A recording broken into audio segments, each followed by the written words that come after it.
Développer son esprit critique, c'est comprendre aussi le contexte de l'information dans laquelle cet esprit critique doit se développer. Alors dans la grande chaîne de décentrement de l'humain, en passant par Copernic et l'héliocentrisme, Darwin et l'évolution, Freud et l'intériorité, s'ajoute Alan Turing qui nous fait entrer dans la société de l'information, avec l'informatique notamment. Et ce nouveau contexte technologique pour l'information, il est capital pour comprendre dans quel jeu nous jouons cette critique dont nous parlons tout au long de ce cours. Serge Tisseron parle de 8 nouvelles possibilités qu'offre Internet à l'humain. L'universalité est la première, tout message peut être adressé au monde entier. L'immédiateté, le désir de pouvoir joindre nos interlocuteurs et être joints par eux en tout lieu et à tout moment. Troisième, l'anonymat et l'interchangeabilité. Les possibilités d'anonymat sont exploitées pour se construire une identité fictive. La quatrième, intéresser plutôt que communiquer, ça veut dire quoi? Être moqué par 100 internautes prend parfois plus de sens et est parfois plus gratifiant qu'être valorisé par 10. La valorisation de l'oralité, on retourne, pourrait-on dire, dans une société de l'oralité. Il n'est plus nécessaire de dactylographier ces interventions qui peuvent être passées par un micro. L'intimité qui est associée à l'intention et pas à l'espace, c'est l'expression de l'intimité qui a véritablement changé.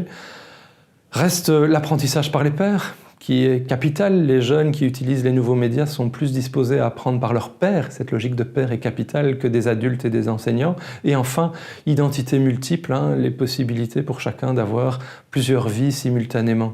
Alors, ce contexte de l'information, ces transformations que permet Internet, il faut les comprendre dans une évolution progressive. Au tout début d'Internet, dans les années 90, le Web 1.0 était informatif et passif. C'était un stock d'informations. Le Web 2.0, dans les années 2000, devient interactif et développe la sociabilité. Et enfin, à partir de 2010 et suivant, le Web 3.0 est collaboratif et mobile. Sont associés à cela 3 générations de supports. Pour le Web 1.0, c'était le PC de bureau essentiellement, qui était en partie partageable par plusieurs individus. Le Web 2.0, c'est l'ordinateur portable, le smartphone, la tablette, des supports mobiles, personnels et incorporés, pourrait-on dire. Et enfin, le Web 3.0, c'est des objets connectés, autonomes, qui vont pouvoir communiquer avec nous sans que nous sachions parfois que c'est une intelligence artificielle et pas des humains.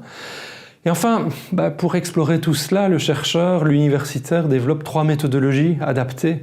Pour le Web 1.0, c'est surtout de l'analyse de contenu, qualitative ou quantitative, puisque c'est un stock d'informations qui nous est donné. Pour le Web 2.0, c'est l'analyse de contenu qualitative, mais aussi plutôt des ethnographies, du travail en profondeur, de l'accompagnement avec de l'analyse de réseau également. Et pour le Web 3.0, l'analyse des réseaux et tout ce qui est de l'ordre du big data et de l'analyse croisée en fait des données disponibles.